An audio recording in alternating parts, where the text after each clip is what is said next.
वृंदावन धाम का दर्शन, रज में बैठना, भगवद वार्ता कथन श्रवण करना और लक्ष्य बना लेना भगवत प्राप्ति, ये केवल अहेतुकी कृपा हुई है प्रभु की। कृपा पात्र ही प्रभु की बात और प्रभु की कृपा का अनुभव कर सकता है, अन्यथा बहिर्मुख माया ऐसे आकर्षण करती है कि हमारा समय इसी आकर्षण में नष्ट हो जाता है। जैसे कोई मदिरा पिए हुए उन्मत्त हो, उसे भान नहीं रहता कि मैं क्या बोल रहा हूँ, क्या कर रहा हूँ, कहाँ बैठा हूँ, कहाँ पड़ा हूँ। ऐसे ही ये माया काम की मदांधता, क्रोध की मदांधता, मोह की, मत्सर की, अभिमान की एक वृत्ति है, अनेकों वृत्तियां हैं जो हमें मतवाला उन्मादित करके ऐसे आचरण करवा देती हैं जिससे हम अशांत, क्लेशित, दुखी होकर के भटकते रहते हैं। देखो, विचार करके शुद्ध बात को समझो। किसी के भी पास हम जब जाते हैं, यदि वो भगवत मंदिर है, संत हैं, धाम हैं, तीर्थ हैं, और हृदय में हमारे ये भाव है कि हमसे बहुत सी गलतियां हुई हैं, भगवान की हम पर कृपा हो, हमारी बुद्धि शुद्ध हो, हम सत मार्ग पर चलें तो निश्चित लाभ मिलता है, क्योंकि ये आपका बड़ा भारी सत्कर्म बन गया। कोई आपसे कहे कि हम आपके दुख को मिटा देंगे, वो तो एकमात्र भगवान समर्थ हैं, वो ऐसा कर सकते हैं। या भक्तजन भगवान की प्रार्थना करके उनसे ऐसा निवेदन कर सकते हैं। अन्यथा सिद्धांत में, शास्त्रीय सिद्धांत में कहीं ऐसा कोई विधान नहीं पाया गया कि कोई बड़े से बड़े देवता अपने बल से तुम्हें दुख रहित कर दे। बहुत विवेक से सुनोगे तो समझ में आ जाएगा।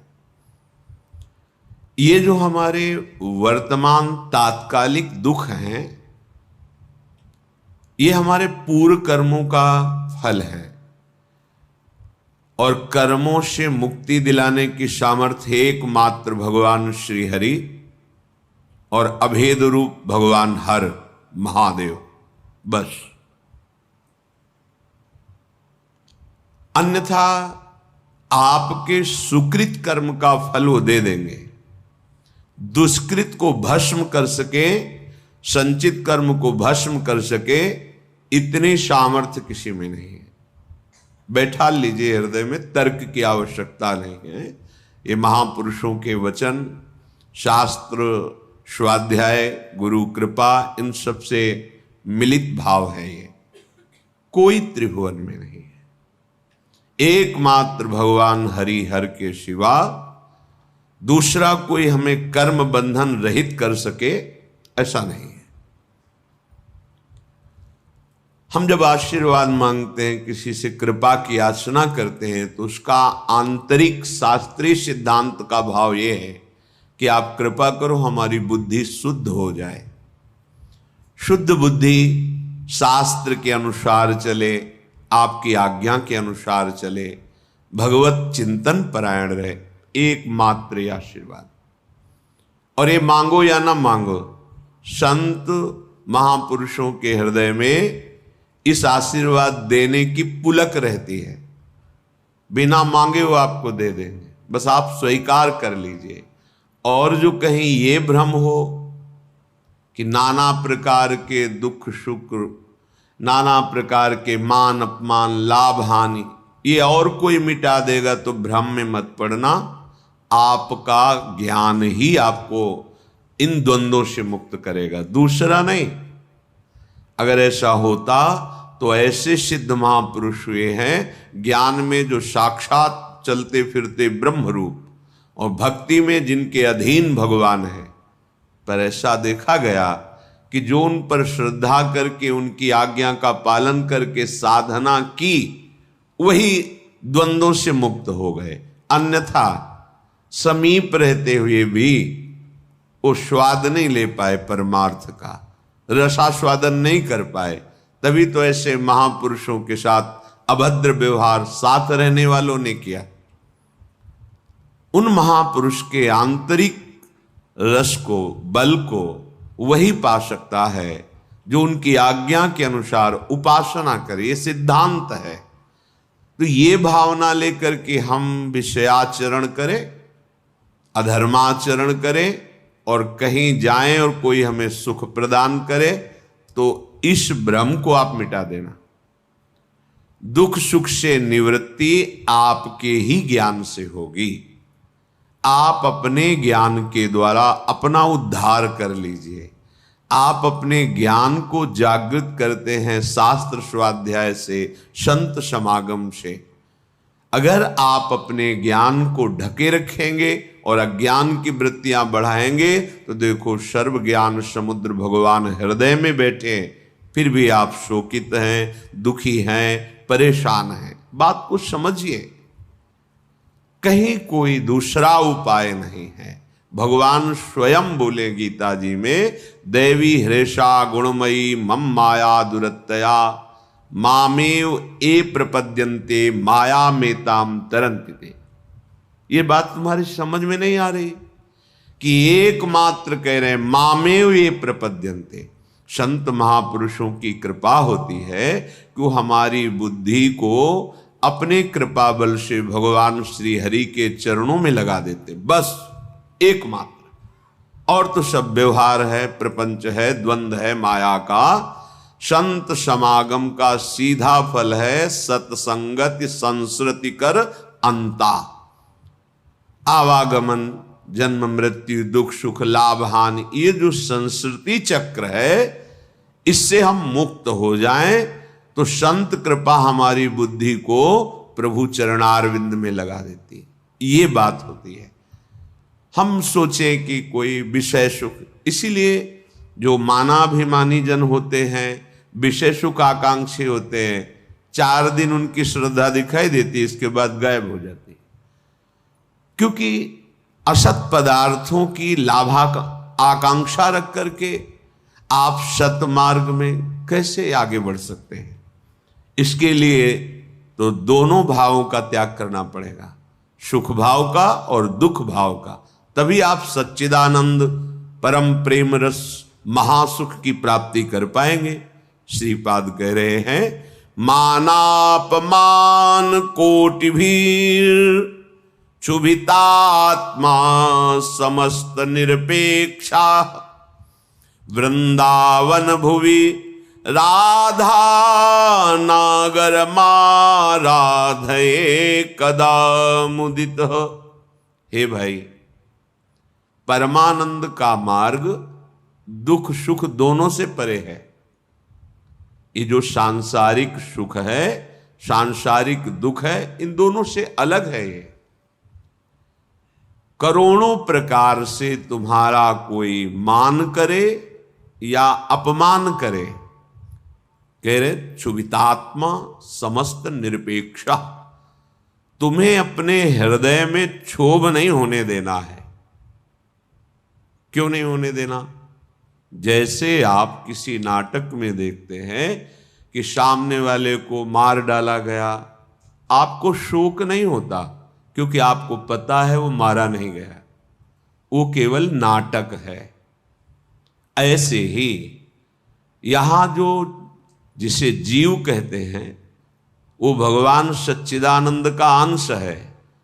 उसे कोई ब्रह्मास्त्र दिव्यास्त्र भी छेद नहीं सकता, मार नहीं सकता। ये मरने का नाटक है, शरीर छोड़ना, जिसे लौकिक भाषा में कहते हो मर गया। कुछ नहीं मरा। पंचभूत पंचभूतों में और भगवान का कर्मानुसार आगे दूसरी शरीर में, जैसे ट्रांसफर होता है सरकारी आदमी का, एक ऑफिस से दूसरी ऑफिस जाता रहता है, वहां उसको सुविधा मिलती है, गाड़ी बंगला आदि आदि, बस बदलता रहता है। अगर कृपा करें और ये बदलाव और आगे बढ़ाना बंद करके अपने चरणों के पास रख लें तो हम परम सुखी हो जाएं। इसके लिए हमें द्वंद्वों का महत्व मिटाना होगा। अगर मान का आप सुख लेंगे तो अपमान बहुत दुख देगा, राग का सुख लेंगे तो द्वेष बहुत दुख देगा। ये दुख सुख कब तक भोगते रहेंगे? ये अज्ञान के कारण ऐसा अनुभव नहीं। हमारा स्वरूप सहज सुख राशि है। सहज शब्द का अर्थ होता है बिना किसी साधना के, बिना किसी चेष्टा के, बिना किसी कर्म के स्वाभाविक परमानंद। ये हमारा स्वरूप है। जो हमको किसी क्रिया से सुख प्राप्त होता है वो सात्विक सुख होता है, भगवदानंद नहीं। भगवदानंद स्वाभाविक है, सहज है। इसीलिए हमारी लाडली जू का एक नाम है सहजानंद वर्षिणी, सहज में आनंद की वर्षा करने वाली। अब ये सहज शब्द से हमारा परिचय नहीं तो लगता है बिना क्रियाओं से क्या हो जाएगा। जैसे कोई कहता है कि क्रियाओं से क्या हो जाएगा, हमने विचार करके देखा है सत क्रियाओं से बुद्धि पवित्र होती है, असत क्रियाओं से बुद्धि गंदी होती है। गंदी बुद्धि का गंदा निश्चय होता है, पवित्र बुद्धि का दिव्य निश्चय होता है। बस इतना हुआ क्रियाओं से। और बुद्धि का जब परमात्म स्वरूप में निश्चय होता है तो बुद्धि बुद्धि नहीं रह जाती, वो कृष्णाकार हो जाती, भगवदाकार हो जाती है। यहीं से परमानंद की अनुभूति प्रारंभ होती है। जो क्रियाओं से बुद्धि को पवित्रता मिलती है वो साधु समागम से एक क्षण में मिल जाती है। विश्वसनीय श्रद्धावान एक क्षण में अपनी बुद्धि को उतना पावन कर लेता है जो बहुत वर्षों तक तीर्थ और सत्क्रियाएं की जाएं तब बुद्धि पवित्र होती। वो साधु समागम से एक क्षण।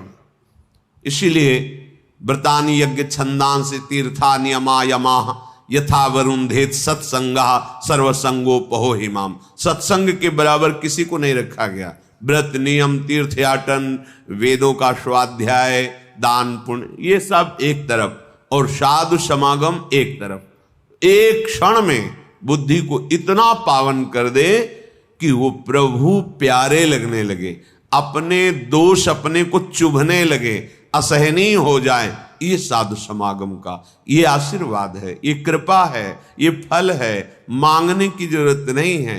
आप श्रद्धा विश्वास पूर्वक साधु समागम करें तो ये आपके अंदर आने लगेगा।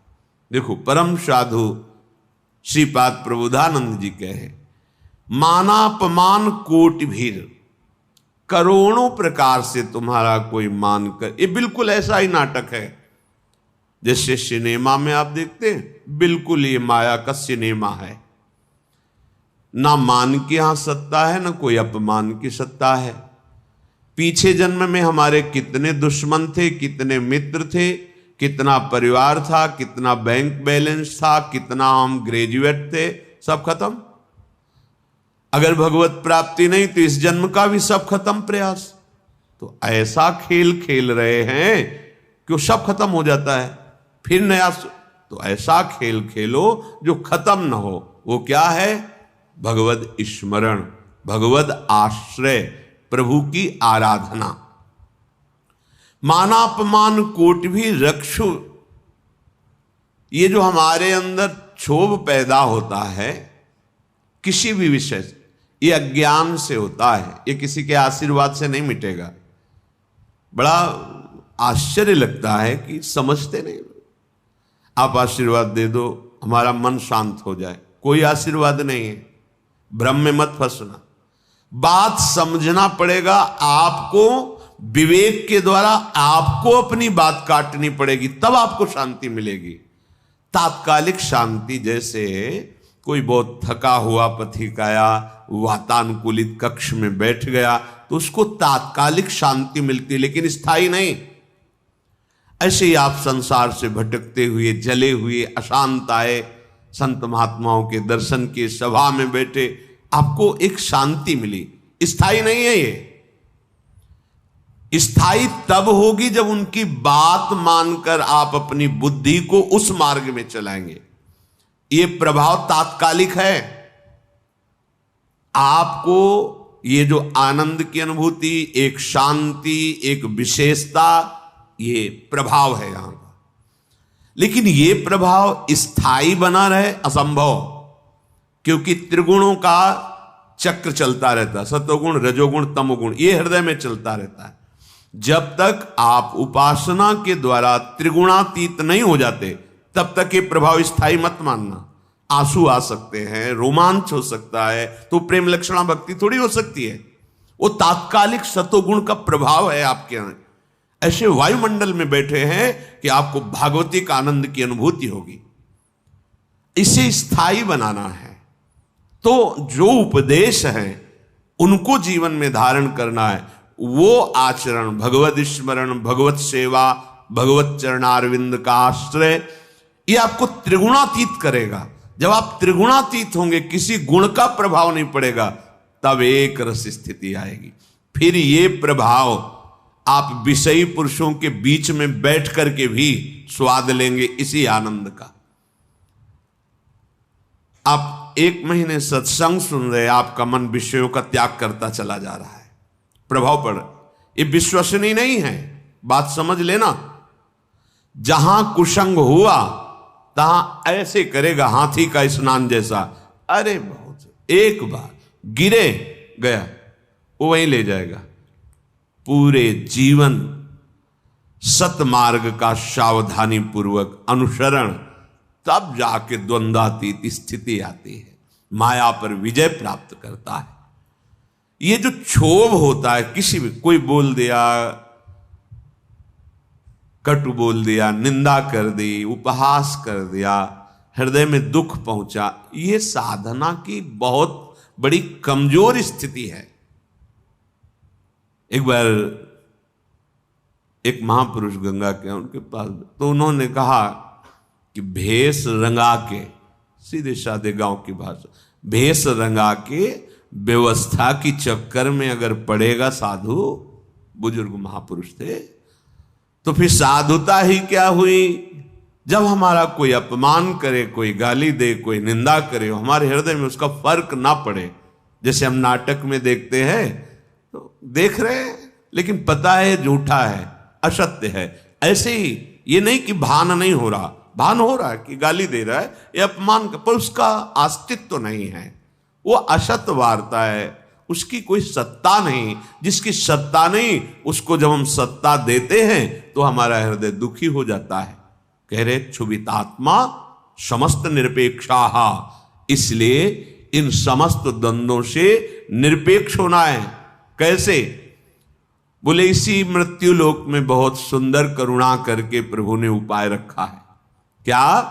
वृंदावन भूमि, वृंदावन भूमि में आओ, दर्शन करो। यहां बहुत सामर्थ्य है हृदय के परिवर्तन करने की, अलौकिक दिव्यता है। राधा नागर माराधे कदा मुदिता, किशोरी और किशोर जी की आराधना में तुम ऐसे आनंद को प्राप्त होगे कि ये कोई भी मान अपमान, दुख सुख, जन्म मृत्यु, ये तुम्हें व्यापेंगे नहीं। आओ वृंदावन का आश्रय लो, वृंदावन के रसिकों का संग करो, तो राधा नागर की आराधना बनने लगेगी। कैसे?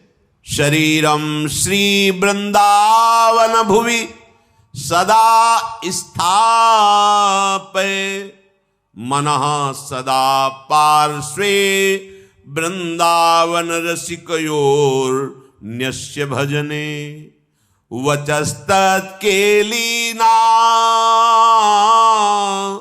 मनवरत गाने रमयत, कथा पीयूषादौ श्रवण युगलम प्रीति विकलम। शरीर को सदा सत्संग में रखो। अगर हमारा शरीर सत्संग में रहेगा तो मन प्रेम रस में भीनने के लायक बन जाएगा। तनहि राख सत्संग में, मन ही प्रेम रस भेयो। सुख चाहत हरिवंश हित, तो कृष्ण कल्प तरु सेयो।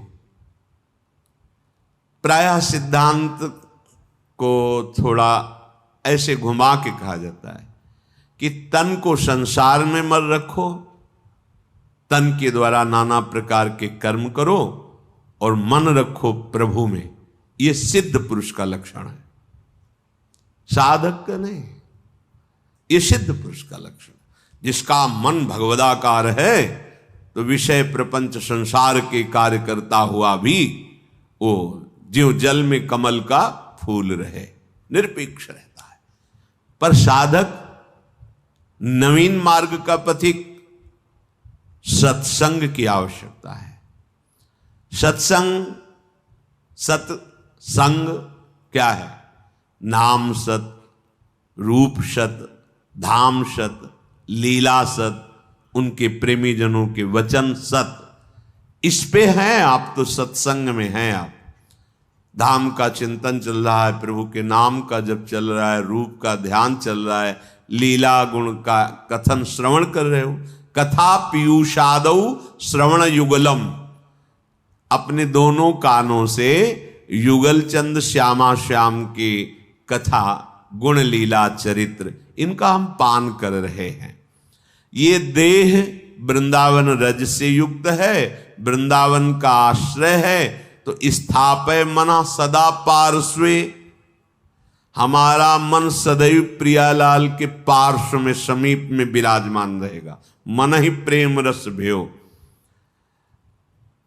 देखो, साधक की ऐसी स्थिति नहीं होती कि वो विषय सानिध्य में मन को प्रभु में रख सके। ये विषय का स्वभाव होता प्रमथनशील, व्याकुल करके, उन्माद पैदा करके मन और इंद्रियों को अधीन करता है। विषय पहले, फिर जब मन ही अधीन हुआ तभी तो क्रिया में उतरा। लेकिन सिद्ध पुरुष की ऐसी स्थिति नहीं होती। एक बार विदेहराज जनक से किसी महात्मा ने पूछा कि आप तो पूरा राजकाज संभालते हैं, पूरा रजोगुण का वैभव है, राजसी वैभव, आप विदेह कहे जाते हैं, कैसे विदेह? उन्होंने कहा कि ठीक, किसी समय बताएंगे, अभी तो अंदर से नहीं आ रही प्रेरणा, बताएंगे। क्या जनक जी उसी समय नहीं बता सकते? बता सकते थे, पर जब उससे प्रमाण के सहित तब पता चलता है। जाओ, आज प्रसाद पाकर शयन करो, प्रेरणा होगी हम बता देंगे। शयन कक्ष में बड़ी सुंदर राजा की सैया जैसे महात्मा को शयन कराया। अर्धरात्रि में रानी से कहा, जाओ, आज्ञा है, शयन करो जाके उनके साथ। जेवी देखा स्त्री तो बड़े संयमी महात्मा थे। वो जितना इधर शकील थे और नजदीक, दीवाल की तरफ मुंह करके समय व्यतीत किया। सुबह आए, बड़े गुस्सा से बोले, ये क्या तरीका है आपका? जानते हो हम संत हैं। फिर तो क्या हुआ महाराज? शायद वो आपकी पत्नी ही थी, सैया में जाके लेट गए। फिर क्या हुआ? फिर हम शकीलते गए। फिर क्या हुआ? जब दीवाल मिली तो उधर मुंह करके पड़े रहे। फिर कोई आपको परेशानी नहीं हुई? बोले, हमने पीछे फिर देखा ही नहीं, दीवाल की। तो तुमने उस शरीर को दीवाल क्यों नहीं मान लिया? उस शरीर को स्त्री शरीर मान करके भय करते रहे और दीवाल में आप संतोष कर लिए। अगर उसे ही एक दीवाल समझ लेते और आप यथावत अपनी शांति बनाए रखते। बोले, ऐसा कैसे हो सकता है? बोले, ऐसा हो सकता है जब एकाकार ब्रह्म स्थिति होती है। एक दिन वो आए तो देखा संतों के लिए वहां कोई रोक टोक नहीं थी। जनक जी अपने निज महल में शयन कर रहे थे, उन्मनी अवस्था थी। एक हाथ स्त्री के वक्षा स्थल पर, और एक पैर हिलक गया था तो नीचे सर्दी का समय था, अंगीठी उसके ताप में वो जल रहा था। दौड़ के गए, चरण हटाया, कहा महाराज वास्तविक उनको होश नहीं था, ना स्त्री के वक्षास्थल के स्पर्श का सुख था और ना अग्नि के ताप का भान था, ब्रह्माकार वृत्ति। ये सिद्ध पुरुषों का सहज स्वाभाविक स्थिति होती, मन का प्रभाव होता है कि वो अपने आराध्य में अब वो विषयान ग्रहणंतु मुंचंतु वा, वो तुम्हें दिखाई दे रहे हैं विषय सेवन करते हुए या प्रपंची लोगों के बीच में, उनकी एक रस स्थिति रहती है। पर साधक को, उपासक को मन को प्रभु में स्थापित करना है, क्योंकि वो विषयों में, तो इससे सावधान होकर सत्संग करना है। केवल वार्ता ही सत्संग नहीं कहलाती, इसका मनन करके आचरण में उतारना। सत हरि नाम है, सत हरि धाम है, सत हरि रूप है, सत हरि लीला है, सत हरि भजन करने वाले भगवत प्रेमी महात्मा जन हैं, इनका चिंतन सतत रहना, ये सत्संग है। तो सतत तभी रह सकता है जब तन ही राख सत्संग में, तन को अधिक से अधिक सत्संग में रखा जाए। ऐसे मित्र हों, ऐसे कुसंगी भोग हों, ऐसे कुसंगी दृश्य हों, कुसंगी वार्ता हो, फिर आप सोचो हम मन प्रभु में लगा ले तो समझ में ही नहीं आएगी ये बात। इसीलिए कह रहे शरीरम श्री वृंदावन भुवि सदा स्थापे तो मनः सदा पार्श्वे वृंदावन रसिकयोर न्यस्य भजने। जो रसिक महापुरुष युगल सरकार के भजन रस में डूबे हुए है, मन उस रस में पहुंचने लगेगा। जब आप रसिकों का संग करोगे, वृंदावन की रज लगाओगे, वचस तत्केली नाम नवरत गाने रमय तत्, वाणी का नियम बना लो कि हम अपनी जबान से किसी की निंदा नहीं करेंगे, प्रपंच की वार्ता नहीं करेंगे, आवश्यक बात बोल करके फिर नाम जप करेंगे या वाणी। अगर बात आपको समझ में आ जाए तो ये जो श्रीमद् चतुराशी जी है, इसके जो पद है, पहली बात तो तुम्हारा कोई भाव न बने, कोई श्रद्धा न बने, और अगर एक बार 84 जी का पाठ 24 घंटे में कर लेते हैं, 45 मिनट लगेंगे रफ्तार से करने में, थोड़ा आराम से गाएं तो 1 घंटा, और अपने लोग जैसे मस्ती से गाते हुए परिक्रमा लगाते तो 1.25 घंटे में पूरा से आराम। एक 84 जी का पाठ करने वाला कभी 84 लाख योनियों में नहीं जा सकता।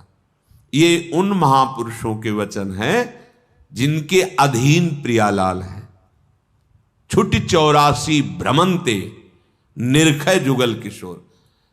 कम से कम 84 लाख योनियों के दुख से तो आप मुक्त होना चाहते, नहीं प्रिया प्रीतम को देखना चाहते, नहीं सेवा चाहते, तो दुख से तो निकलना चाहते।